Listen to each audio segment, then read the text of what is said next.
Good afternoon and welcome to the Joy Show. Joy being an acronym for Just One You, a show that celebrates the unique, special characteristics of the people that I interview. And I just am so excited today. My guest is absolutely phenomenal. But let's get started with our land acknowledgement. As we take a moment to connect, we connect with the land that we're standing on, building a relationship with Mother Earth. She provides for all our relations, no matter where our family originates from. We all have a relationship and a responsibility to the land. And as we come together today, we acknowledge that we work, live, and play on this land. This territory consists of ceded land as well as unceded land that continues to be contested. Canada is home to many Indigenous, diverse First Nation, Métis, and Inuit people, as is the United States. We recognize our oneness, we realize our history, and we choose to create a new reality. We are one. Miigwech.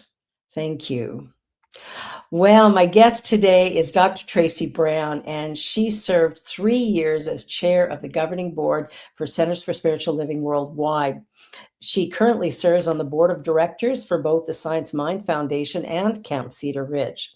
She has received an honorary doctorate from CSL and is the only practitioner who has been recognized with the Ernest Holmes Award. Wow. Welcome, Tracy Brown. Hey, Barbara Jean, All Reverend Barbara. right. You are a rock star, girl. Yeah, I've had a lot of rocks thrown at me and survived, right? I think that's how a lot of us earn a lot of the recognition. We put the target on our chest and say, I'll be a leader. And then people start throwing rocks at you. And sooner or later, if you survive the stoning, then You get the award, the gold star. That sort of speaks to leadership. It really does mean you've stepped out and you've stepped forward, which means you are now the focus of whatever's going on. Doesn't matter if you did it. Might have been somebody 3 rows back, but you get to sit with the love, all the love. the love in all its forms. In all its forms, yes. Some of which are nicer than others. So tell me, how did you get to this place of becoming such a big name in the movement? Oh, wow, we're gonna go there. Okay, so uh,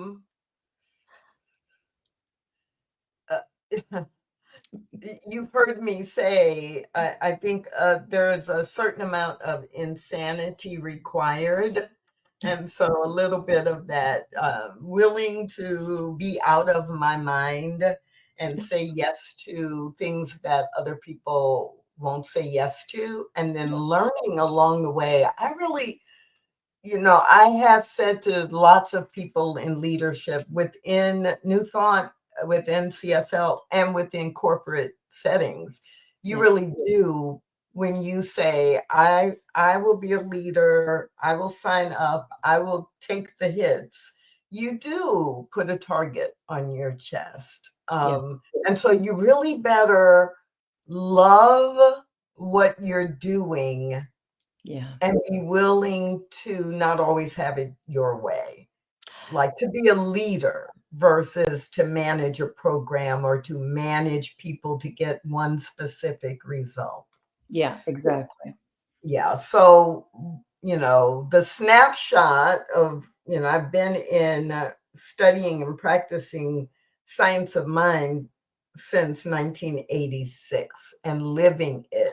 And for probably 20 years, about 20 years, I did not intend to have a leadership role. I didn't even want to be a licensed practitioner. I wanted to live and to teach by modeling and to integrate the principles into day-to-day life.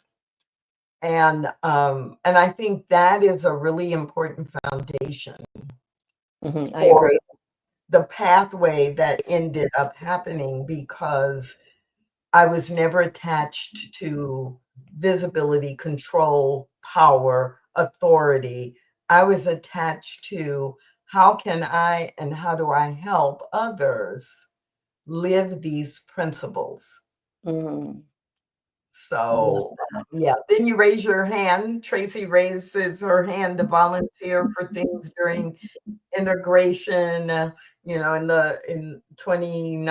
2009, 10, 11. Yeah. Then Tracy raises her hand to say, oh, yeah, I'd like to bring some of my skills forward to help with this project and that project. Yeah. And then next thing you know, she's raising her hand to say, sure, I'd love to be a part of a collaborative group of leaders. Mm. And it's interesting when you get into that collaborative group as to how much collaboration actually happens. Yes. Sometimes there's some dissension in the group, and there may be members who are not excited about the idea of collaborating because they like their ideas best or their Well, way. I'm sure that is true in the macrocosm. I'm sure that is true everywhere. I Um, agree. and I work with leaders outside of New Thought. And so I do see that a lot, that the value placed on collaboration does vary depending on people's backgrounds and their skill. And there has been, I would say, over the last 10 years, a real shift to a desire for a more authoritarian, that a lot of people want collaboration, but Mhm. there are also a lot of people who just want to, I want to make the decision. That's what leaders do, and so I'm going to tell you what we're going to do, and I'm going to tell you how we're going to solve this, and I don't need to have input from people all throughout the company or the movement or the center. And I don't think either way is all wrong or all right. Yeah. Right. But if we say we are collaborative and consensus driven, until we change that, then that's important because it keeps us in alignment with who we say we are as Yeah. an organization or as an association or as a company. Yeah. It is important to see if we can get everybody on an agreement about that. I serve on a board for the People with AIDS Foundation, and what's fascinating about this board is we truly are a family, and we work together so well, and we're looking at dismantling colonialism and changing the entire way we govern, which is going to be which is like Dismantling colonialism. Okay. Yes. So it's a rather large project. Interestingly, our community, we had our AGM this week, and our community is like solid behind us because there were 4 of our 6 board members who were up for re-election, and they accepted the slate carte blanche, and no names came from the floor. Like it was clear they wanted us back to continue the work, which we were wanting as well, because to add another person would create like a learning curve for them. And so we were hoping we could maintain the stream that we were in, which we got applause all around. And it was fascinating to see the community, because the community could see how they were benefiting, Yes. right? Ooh, and that's so important, right? Mhm. So, yeah, if the benefit is clear, it's so much easier Yeah, for the yeah. community to be with you as well as behind you and beside you. Exactly, exactly. And our whole mandate is you let us know what your needs and requirements are, and we're going to find a way to make that happen. And given the number of refugees that we've now got in our organization, we have some really big uh, things we need to accomplish, and we're working fervently to make sure everybody's housed in some sort of at least a shelter, but all of them housed, which is really difficult here in Toronto. So there's a lot of things to work on. But what's so rewarding is to see the love that is around and through each and every one of these people and the journey that we're all walking, because we're walking it together. And we're sort of dropping that hierarchy, going, let's commune together. Let's find out what we all need in order for all of us to feel a sense of success.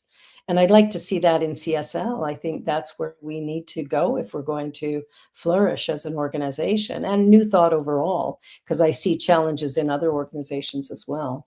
Yeah, it's gonna, CSL, Centers for Spiritual Living, Unity, independent large centers and movements. Yeah, Right. We're all just microcosms of of them. what's happening in the macrocosm in the world as a whole. And so it does require those of us who choose to be leaders to recognize it's not personal. It's not just our individual thinking. It's not just our individual preference or comfort, even.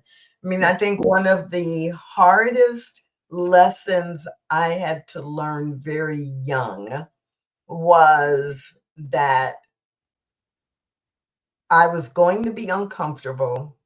Right. Decisions and actions were not always going to be what I wanted them to be.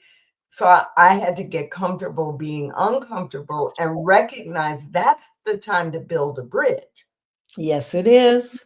When I'm uncomfortable, that's my opportunity to learn more or see something from a different perspective or get some input so that I can be better in whatever it is I'm doing, whether it's in my personal job, performance, or whether it is being a leader in an international organization, that being comfortable, being uncomfortable, being comfortable with discomfort, we say that a lot.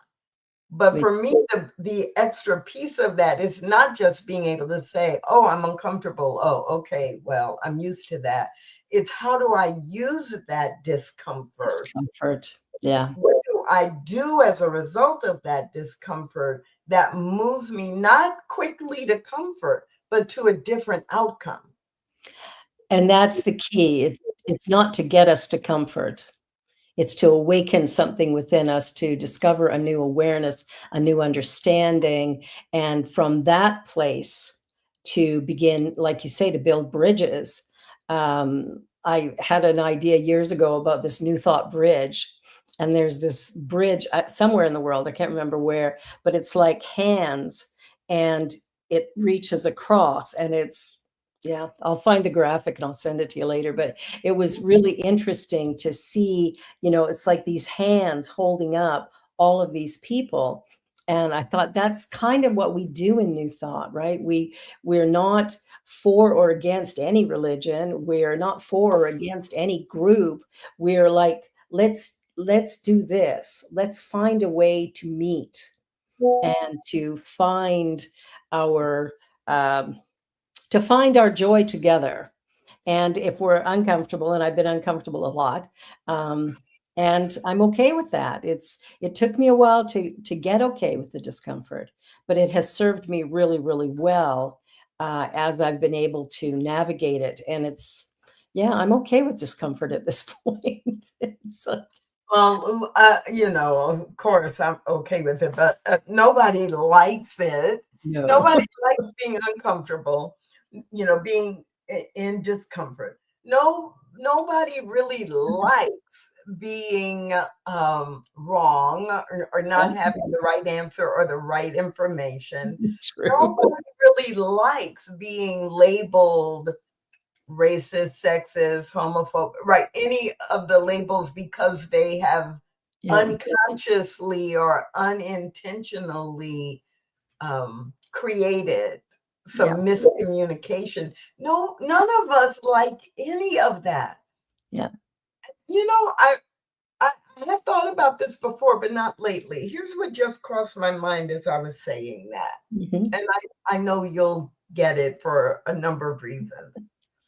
Maybe one of the best gifts in my entire life, maybe one of the best gifts was growing up as a Black girl in a predominantly white society that made being Black bad. mhm, Because what it taught me very, very young mhm. was that there will be people who don't like you, and it doesn't really have anything to do with you personally or your personality. Yeah, And that is not a reason to not go forward. yeah, Being Black, pre-civil rights and during the 20th century civil rights movement and after, it taught me that, yeah, there can be change. There can be changes for good, but they don't happen by magic or simply by hoping. That me, anyone has to be engaged in that change. And yeah, the third thing being Black taught me was that I had to be clear about who I am, mm, not in defiance of anyone else, but yeah, so that I don't get defined by the negative talk that others will say mm, because they have their own story. exactly. And in growing up, it was over and over and over again the story about, well, you're Black, you can only do this, or you're Black and you're not welcome in this store, or you're Black and you can't go to this school or be in this class.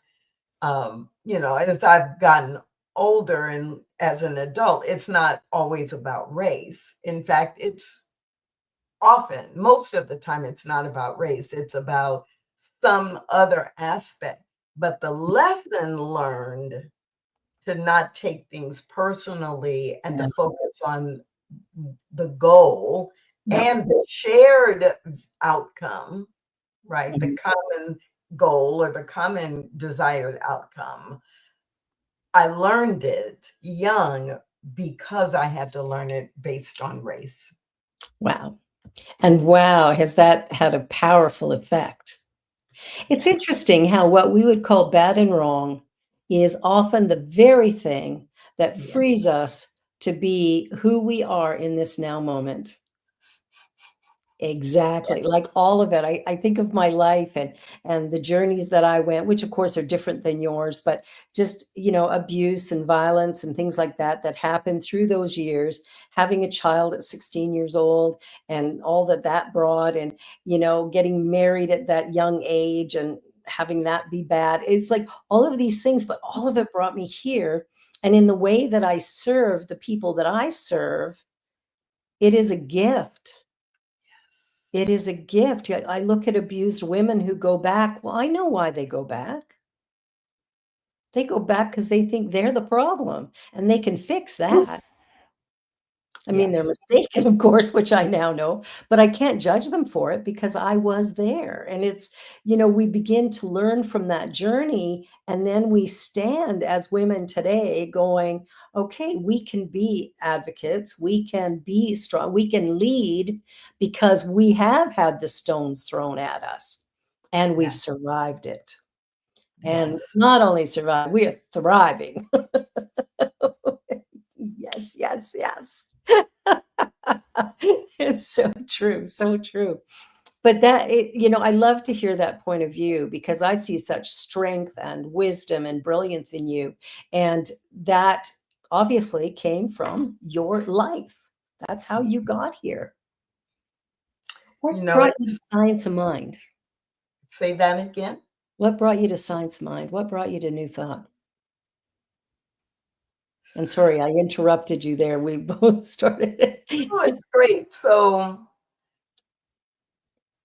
when I was 15, 16, So I was raised in a Baptist church Yeah. that was dually affiliated. It was affiliated with both American Baptist churches, which is a predominantly white or organization, and it Hmm. was also affiliated with National Baptist churches, which was predominantly Black. So Okay. we were a predominantly Black congregation, but we were affiliated with both groups. Yeah. So when I was 15 or 16, I began to be frustrated, not just from my individual church, but the Baptist movement locally and nationally, because I was exposed to both from a racial perspective and participated in a lot of events. But there were a lot of things that were happening, and I was like, this isn't in alignment. Or there would be ministers who would be having affairs with, church staff, and it would be in the newspaper, not the minister at my church, but other churches. So I got really disillusioned and frustrated when I was in my teens. And then I went to college at 16. So when went away to school, one of the things I challenged myself with was to visit as many different kind of churches as I could. And most of them were different Christian denominations, but I briefly dated someone who was a Muslim, so I started learning about Islam.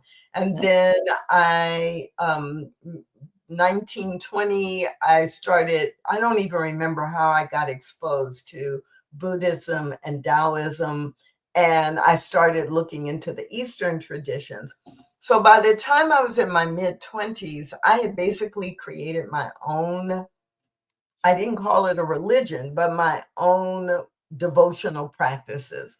And they were a little bit of this and a little bit of that. And I had spiritual practices, and I read and studied a lot. Yeah. So fast forward about 10 years, when I was in my mid 30s, I worked in a place that required me to drive by Unity of Dallas almost every day, 5 days a week. And I had read books by Deepak Chopra, and I had read books by Marianne Williamson, and I had read Course in Miracles, and I had read a lot of stuff. Yeah. And they were bringing people to speak, and they had this huge sign out, and I was like, "Oh, Deepak Chopra, I'm gonna stay after work that day, and I'm gonna go to this program." Yeah. So after hearing about 5 or 6 different speakers who were really New Thought or metaphysics or Yeah. quantum physics, I was like, "Wait a minute, this is a church. What kind of church brings these kind of speakers?" Because 'Cause they're so different from each other. Yeah. And so I started going to Unity Church of Dallas. But this really is the pathway that got me to Centers for Spiritual Living and Science Yeah. of Mind, because the senior minister at Unity Church of Dallas at the time was Dr. Donald Curtis, who is CSL, Science of Mind trained directly under Barker, Yeah. served on the board of directors that was in office at the time that Founders Church in Los Angeles was built. Wow. And and so what I didn't realize until he left was that he was actually teaching science of mind. Yeah. And so maybe about 18 to 24 months after he left, and there had been some other Unity ministers, I was like, but this isn't quite the same as good. And it Mhm. makes sense to me, but it's missing something, and I didn't know what it was Yeah. until I did some research. And then that is what really got me into science of mind. And I actually it was engaged with both Unity and Science of Mind for over 20 years. Wow. Wow. That's incredible, because they really are. I mean, they basically have the same foundation. Like, I'm ordained in both, and they have that same foundation, but many of the Unity speakers are going to be maybe more Bible based, than some of the CSL speakers. I mean, some are more Bible-based, but for the majority, I think, are more, I don't know, a little more, I don't know what word I'm looking for. I'm looking for a word. I can't find it. It's my senior moment. Well, and the other difference, having really lived and, grown in both movements, is my experience, personally and by observation, is that the new thought piece, the thinking, how we think, how we use our thoughts are things, how we use our mental capabilities in order to manifest and the law of attraction and things like that. Yeah. All of that is pretty much the same. And my experience is that in CSL, no surprise that the branding turned up and recommended the name be CSL, or Centers for Spiritual Living. I find a much stronger focus on how do we actually live this, Yes. integrate it into our everyday way of being individually and collectively for the impact we can have on the world. And that unity is very much, and maybe it is because of the connection with Christ as the example, with Jesus and with the Bible. There's still a little bit more separation, Mhm. but it's not unhealthy separation. So No, it's I like get it. I have no real criticism about Mhm. unity. It's just it's a real subtle distinction. Yeah, Right, and I'm exactly. comfortable with both, but you have to understand the subtle distinction. So, yeah, I speak at a lot of Unity churches, and I'm always really aware of, okay, let me go back to the 5 principles and Yes, ground in that, because I'm speaking to unity. And when I'm speaking at a CSL center or community, right, I go look at the 14 Declaration of Principles absolutely. and ground in that. And ground in that. That's incredible. Well, we're gonna take a short commercial break, and we'll be right back. So for those of you watching, don't go away because there is a lot more to come, and be sure to, stay tuned because we're gonna be back in just a minute. You're watching The Joy Show on the New Thought Media Network.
Please help us say thank you to our organizational sponsors, including the Hepperlin Foundation, Affiliated New Thought Network, International New Thought Alliance, Science of Mind Archives and Library Foundation, Center for Spiritual Living Denver, Center for Spiritual Living Midtown, New Thought Philadelphia, Planned Happiness Institute, Summit Center for Spiritual Living, One Heart Retreats, Center for Spiritual Living on the Lake, Unity Spiritual Center, Kitchener, Om Center for Spiritual Living, La Mesa, Satya Center, Center for Spiritual Living, North Jersey, Unity of Savannah, and Center for Spiritual Living, Seattle, as well as all of our individual donors.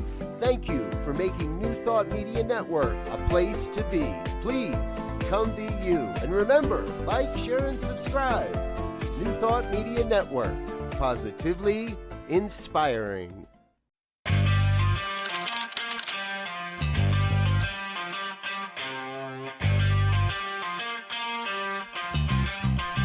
New Thought Media Network.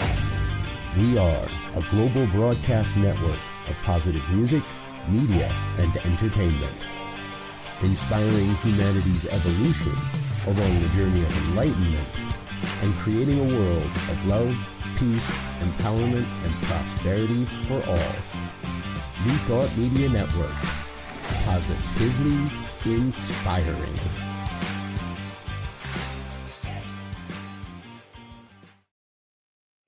Welcome back. You're watching The Joy Show, and my guest, Dr. Tracy Brown, who's just given us all kind of great information. And as we're moving forward here, when I look at the New Thought movement and what it actually brings to the world, what excites me the most is the challenge to be responsible for your own path forward.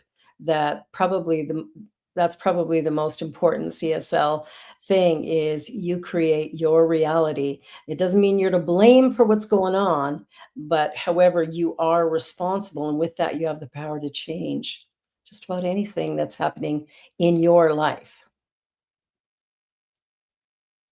Amen. Amen. Ashe. Amen. Oh. Yeah, and I think that another piece of that for me has always been the recognition that because all of us are connected to the one source, Yeah. that means that anything that I desire and anything that I want is also impacts everything and everyone else that's connected to the same source. Absolutely. Absolutely. And Yeah. so a lot of people, stop at that point of, yes, it's about me creating my best life, not realizing or accepting the reality that whatever I create in my life has an impact on everyone else's life as well. So I am not just an island in the universal expression of life. I am responsible for what I do and how that impacts others. Exactly. One of the things that I like to really help to land for people is when I'm having positive thoughts, I'm actually, or, I'm in a place of productivity or doing well. What happens is I'm lifting everything. And when I'm in the ditch, I'm pulling it all down because there's only one thing going on.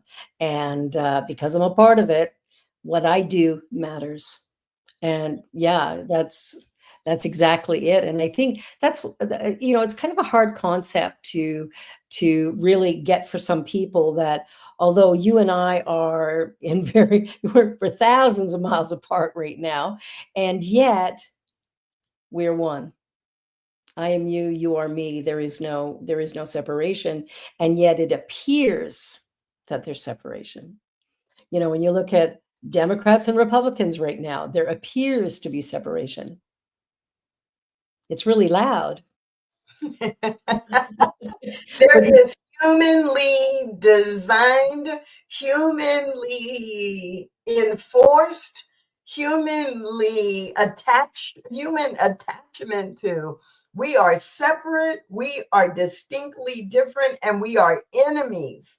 Yes. But we don't think of the cat and the dog as enemies, or maybe in some families they are, but we don't think of the terrier and the dachshund as enemies. We just think of them as they're two representations of dog.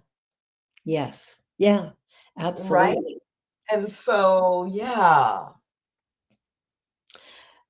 So Maria has said that the other people lie, hurt, cheat, steal, and let us down is our own fault. No, it's not our own fault. Not at all. Not at all.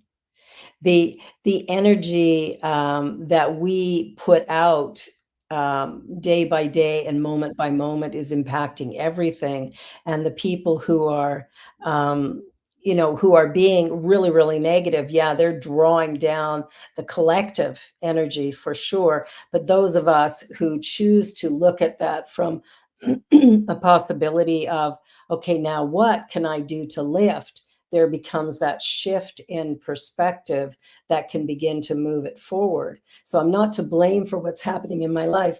Pardon me. I'm part of the human collective. And the human consciousness is vast. And there's a lot of people who think lying and cheating is perfectly okay. And then there's some of us who think, no, it's not okay. And so, who's right? Well, depending on your perspective, you might decide, well, it is right for me. But what happens is what we're doing is we're in this oneness. And so everything I do is impacting everything and everyone. So if all of a sudden somebody around me is lying and cheating and stealing, and I'm having a reaction to it, then I'm sort of in the ditch with them. But if I can sit back and go, wow, let me look at any areas in my own life where maybe I have been a less than honest, I can pull that up. Or, if I'm diagnosed with some disease, it's not my fault I have the disease. There is a consciousness of that disease. And I'll use breast cancer as an example. I don't know about the US, but in Canada, you can go into just about any store. There's pink ribbons everywhere. You go into the store, they say, will you donate to breast cancer? My answer is absolutely not. I'm not going to donate to breast cancer. Now, if you would like a donation to the research that will help to heal it, prevent it, and change it, maybe there's something we can talk about. Or maybe what we should be focusing on is let us focus our attention on putting our money towards wellness and well-being for not some people, but all people. And let us take a look at the medical profession, and maybe we shouldn't be creating one baseline that came from the adult white male and sit back and say that that's how women are going to create, like heart attacks, for example.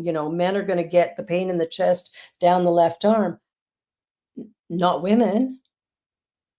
And maybe other races are different too, and how it's going to show up. So in what ways do we begin to take our power back and go, yes, some of this exists, but it doesn't have to impinge on my life.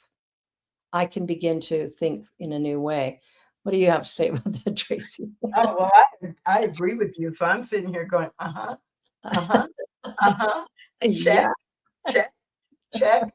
But and two things come to mind. One,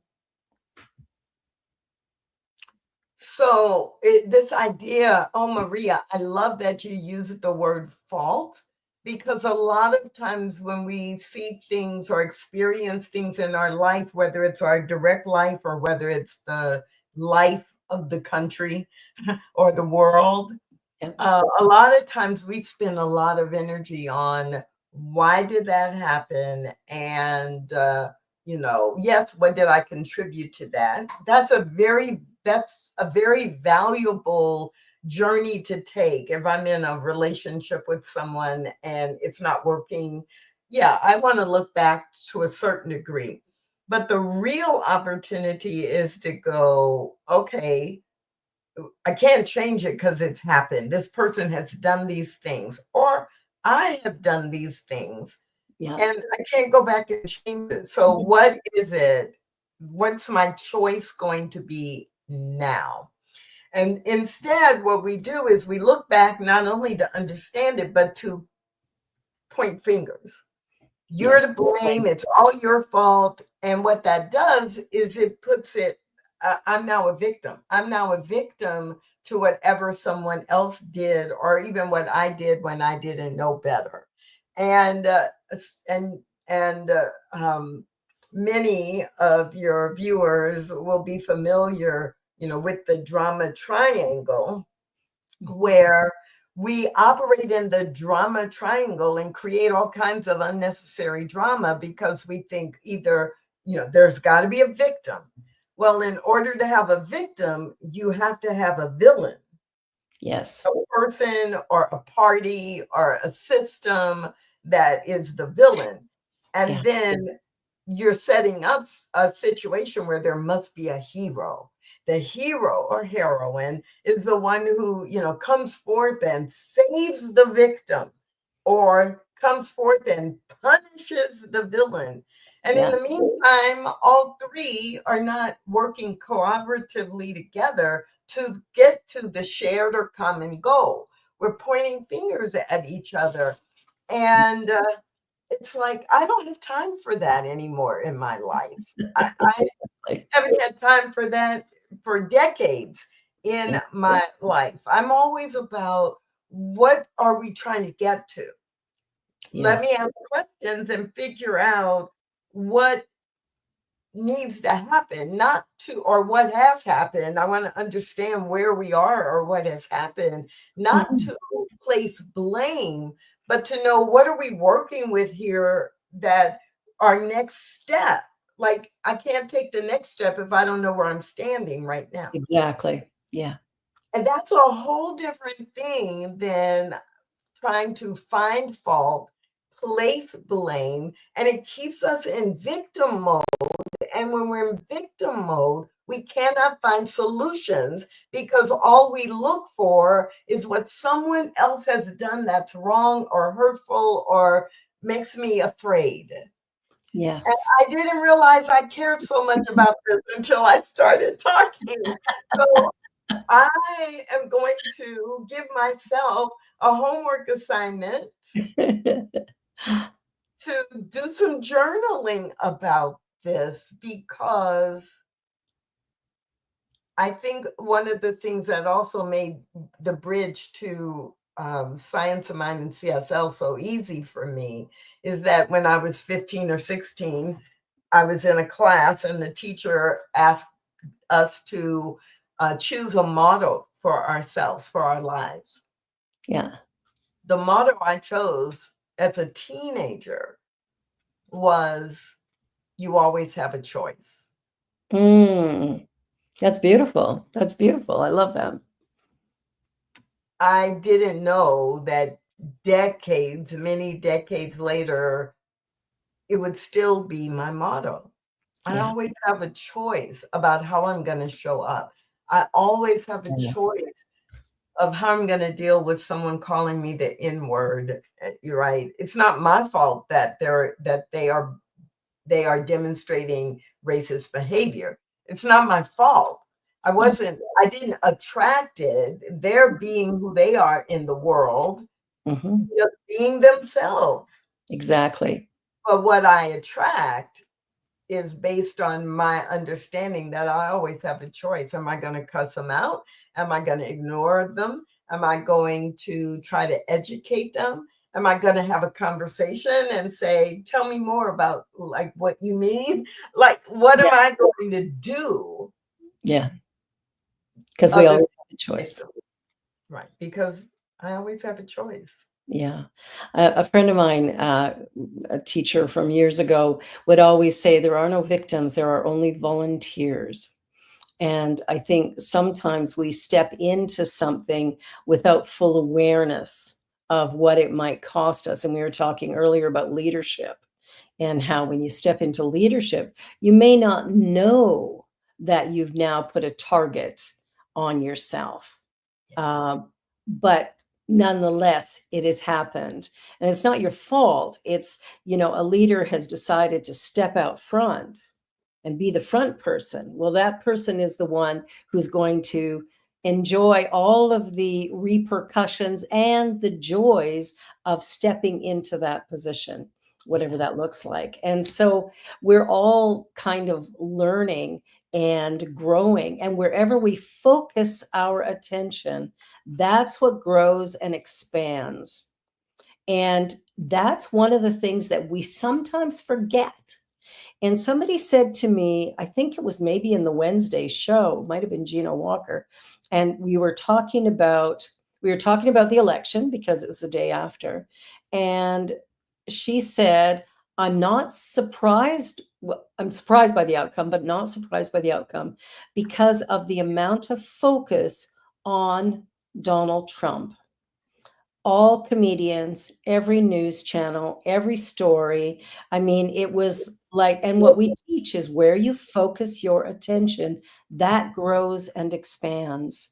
And absolutely the attention through the whole thing, whether it was criminal charges or whether it was whether or not he would win or what he had said or done, it was a huge focus and it manifests accordingly.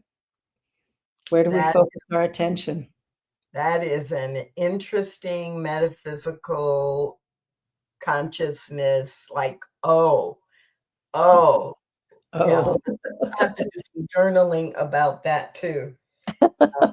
And I'm going to publicly say in this moment that I will probably not give you credit good. well, because I won't remember where I heard it first. And I But don't remember where I heard it. I think it was Gino, but I'm not sure. So, well, this quote that I'm going to be quoting you on is leadership has both rewards and repercussions. yes. Like what you said right before Ah, the perfect. story. Yes. It's like, because I love alliteration. It helps Yes. me remember things I want to remember. And so it's like, oh, a lot of people go into leadership for the rewards that they anticipate or expect. Yes. But we need to prepare leaders for the repercussions Yes. of whatever's going on, Yeah. right? At the same time, that you've got to be prepared to navigate both. And I don't think we teach that. We I don't do a know good as a job of minister, I didn't get taught that. I'm sure as a practitioner, you did not get taught that. And I remember, I remember hearing from Dr. Kennedy Schultz when I was in ministerial training, and he came to speak to us, and um, he said that if there is anything else in the world you could do, like it. flip burgers at McDonald's, Yeah. please go do that.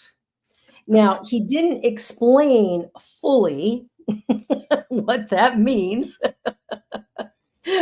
but he did warn us. And I just want to make note of what Maria has just said. She says, "Thanks for the answer. It really means the world to me in moments like this.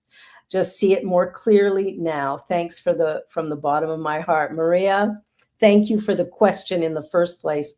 That was powerful, remarkable, and we needed the question in order to arrive and get you to this answer. So God bless you. That's so awesome. That's so awesome. Yeah. Yeah. So And so this many journey, people, go ahead, so honey. many people mistake things that happen as if mistake the law of attraction as everything that happens I am attracting to me versus I'm using the law of attraction to direct the energy in the universe toward what I want. But there are over 8 billion other people who are also directing the universe by their actions as well as their desires. So a lot of what we experience is simply the expression of all of humanity coming forth in that one person or that one thing, or and then our responsibility is to stand firmly in designing and choosing what we want and what we want our experience to be. Absolutely. So I do that on an individual level. And because I live in the US, but I think if I lived anywhere in the world, I would be doubling up on my practice of the kind of world I want to live in. And that Mhm. is not tied to any individual person who is elected or not elected.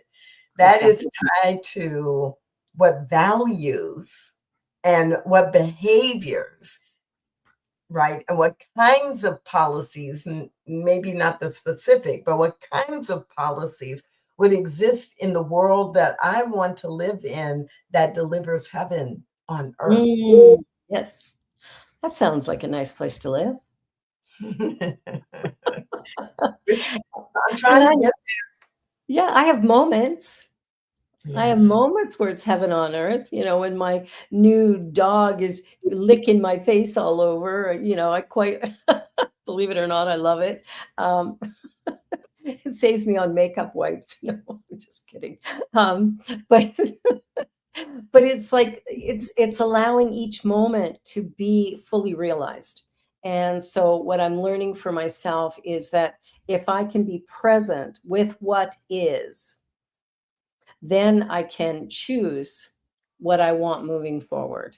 And it frees me to not live in fear, but to live in a place where I'm working creatively within the universe to create a type of life that honors my own strengths and attributes, the uniqueness that I am, and allows me to bring that to the world in a way that can be received by others in a positive and uplifting way, which is my goal. Am I always perfect? Absolutely not. I do my best moment by moment, but that best moves, right? It shifts, and some days are better than others. And so it's how do I show up? A woman said to me the other day, I decided to step out today as my soul self. And she said, and then I come in this pet store and I met you. And I went, oh, it was it was the sweetest thing, and I went, "Tell me about your day," and she talked about just, noticing the trees and the changing leaves and the people that she was coming in contact with and just the joy she was experiencing because she set an intention leaving the house. I'm gonna show up as my soul self today rather than in this human, where we judge and criticize and do whatever we do, but I thought it was just the sweetest thing. And one of the first things she saw was this beautiful rainbow in the sky, even Mm. though it hadn't been raining. It's like, wow, where did that come from? And she's trying to get to the end of it so she could get a better picture. But she said, everywhere I went, it was the same. The sky. That's interesting. Yeah, it was really fascinating, but beautiful. It was like a really lovely connection to have those conversations with people. My daughter, who's 19 now, gets a little upset with me because when we go for a walk, I talk to everyone we pass, and she's like, "Why do you do that?"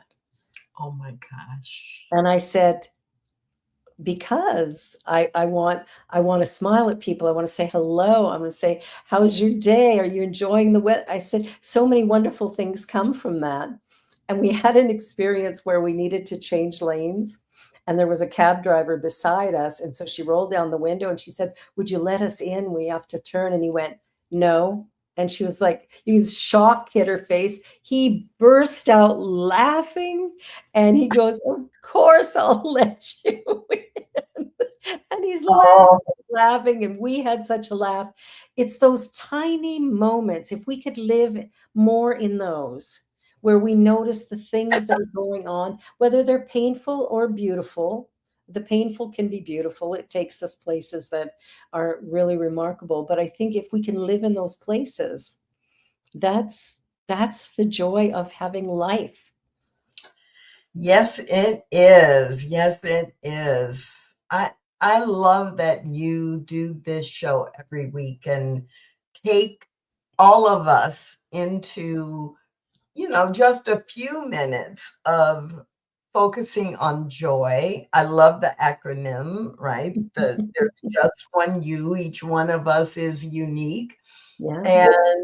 And, yeah, it's just that. And I can see you speaking to each person and seeing them as a unique individual and being truly interested. But Mhm. I'm but I am with your daughter. Like, okay, now I know I'm not going shopping with you. I am not, I know. The introvert in me will love people silently. I was walking through a park one day and a gentleman was sitting on a bench reading The Godfather. And I looked over and I went, whoa, I read that when I was a teenager. And he looked at me and he said, that was 50 years ago. He said, you couldn't possibly have read it when it first came out. And I went, oh, I love you. And he was He goes, I love you too. He says, and you look great. And the girlfriend I was walking with, I think she was crawling into her jacket trying to. So But I wouldn't be embarrassed by it. It would just be like, I can't imagine me doing it. The yes, introverted me would drain me. I of course. can walk. In fact, one of my spiritual practices, I don't think you know this. One of my spiritual practices is when I'm doing grocery shopping or shopping in a store of any kind, Yeah. that I put a smile on my face. And I Yeah. don't go talk to people. I don't care if they have a smile on their face, but I smile as I shop because I used to be in such concentration Yeah. that it would look like I was upset or angry. Or I'd be like, do I want that one or this one? But now it's like I've just trained myself. And I have had people then speak to me. Yes. Yes. They And that would. doesn't bother me, but I wouldn't initiate it unless it was someone I was like, the cashier at the store I'm Yeah. going to speak Yeah. to. Yeah. So, yeah, I'm not going shopping with you. We'll travel together, but we won't shop together. Oh, I talk to people on airplanes too. We're down to our last 4 minutes, 3.5 minutes. What is the most important thing you think people should take away from today's show? How would you like to wrap it up? My favorite quote: every day is a donation to eternity. Even an hour is a contribution to the future. Repeating, every day is a donation to eternity. Even an hour is a contribution to the future.